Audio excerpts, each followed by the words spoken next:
Why were they so interested in the DNA of extraterrestrials and the DNA of humans that may contain extraterrestrials for maybe enhancements? I don't know. There's a cognizance, I believe, within the intelligence community, particularly CIA, that there are humans among us that might be more extraterrestrial than human. And how do you identify them? That could be a major factor in why they were interested in that. And there's also the, I guess you would call contact tracing of like who's who. Right. And so what they did reveal that there was an interest in certain families. How would you understand families? I understand families to mean bloodlines. Right. That they were interested in certain bloodlines, going back to ancient times. Yeah. Who knows, ancient times. Did they mention other heritages around the planet that through this marker? I was specifically told that the Cherokee heritage, the Cherokee Nation, had something to do with the phenomenon. And furthermore, that it has something to do with perhaps even the actual existence of Atlantis, that they may have been survivors of Atlantis. But then I can't prove that. I can't divulge a source. I was told by a very credible source. And what was their take on Atlantis, since we're speaking about it? I believe that their take is it's an actual, and it's not myth and legend, it's an actual place. Do they know where it's at? No. No. I don't know where it's at, and they didn't tell me where it's at.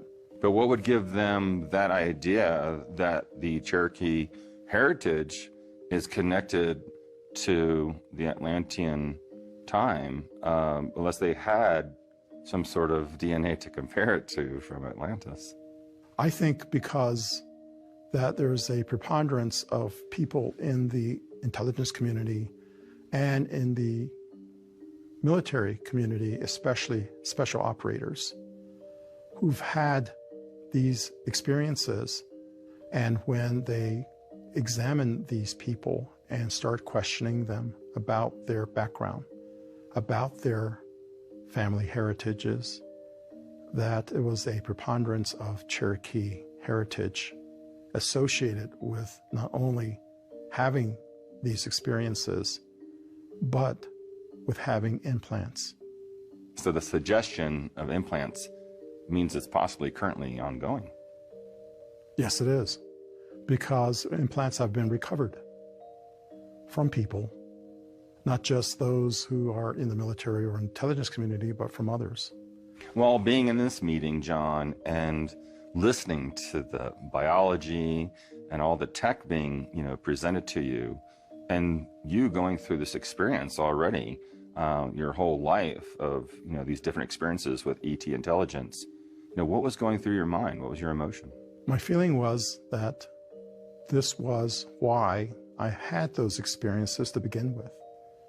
That perhaps I was taken, and I never used the word abducted because I wanted to be taken. I was only disappointed when they brought me back. But perhaps this is why I was taken, that I may have had this lineage in my own family history.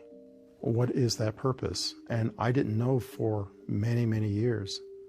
In fact, it wasn't until 2020 that I knew what I was supposed to do. And what is that? And that is to do exactly what I'm doing now with you. Gotcha. Is to share my story and to share my experiences with others who may have had similar experiences. And so on July of 2020 was my birthday. There was a CE6 global session, and it was called Harmonic Convergence 2020. My wife and I participated in this global CE6 session, and I just looked up and didn't see anything for a while. And all of a sudden I saw this bright orb. It was a white, bright orb right in front of me over the mountains.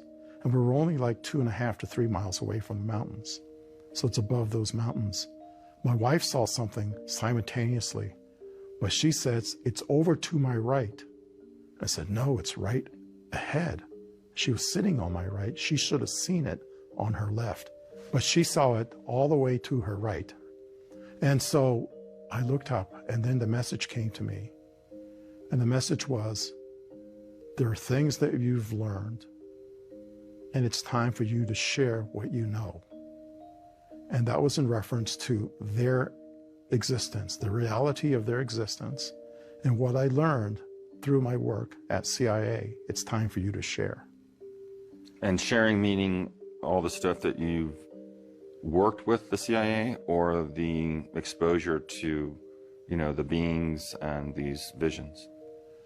The work was what exposure I had to the reality that there are craft, they're real, and there are beings in these craft. They're here for a purpose, for a reason. And that reason is not so much to warn us of impending doom or anything like that, but to remind us that we're stewards of this planet and that we're doing a terrible job of that. Do you believe we inherited the planet, or do you believe there was extraterrestrials here way before us that started this? Well, to answer your question, I believe we are also extraterrestrials. I think we were brought here, and that we forgot our origins, and that some of the beings that are being encountered by humans today have been here a long, long time. And they may have had some input into how we developed, and that they have our best interests in mind, but they're concerned about the stewardship of the planet, that we are doing a terrible job of taking care of their planet and our planet, and that when we explode nuclear weapons in our atmosphere like we did decades ago, it not only affected us, it affected them as well. And so that's why they're so interested in us, especially after what we call the nuclear age dawned upon us, that we now have the means to destroy ourselves. Right. And by destroying ourselves, we're also destroying them. I think we're their children, and that they have, like a concerned parent, they want us to grow up, but they're giving us enough leeway to become cosmic adults, if you will. And that once we become cosmic adults, we can then join them in the full knowledge of our true origins and why we're here and what our purpose is. And perhaps we can then join them in becoming a spacefaring planet with